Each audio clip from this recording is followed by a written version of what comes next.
বসন্ত ঋতুকে নতুন সম্ভাবনা, প্রেম, সৌন্দর্য ও সৃজন আনন্দ ও সম্প্রীতি। বাংলা সংস্কৃতিতে এই আমাদের এই আয়োজনকে আরো সৌন্দর্যমণ্ডিত করতে বসন্তের এই আবেগঘন মুহূর্তে কলেজ অধ্যাপক প্রভাস কুমার মন্ডল স্যারকে বিভাগীয় প্রধান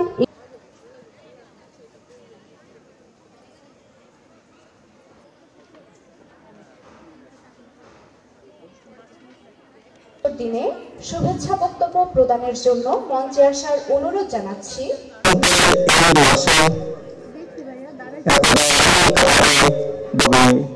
উপস্থিত আছেন কলেজের অধ্যক্ষ স্যার। এক একজন শিক্ষার্থী যেন এক একটি ফুল। আজকে পরিবেশে এসেই আমাদের চিরকাঙ্ক্ষিত ঋতুরাজ বসন্ত।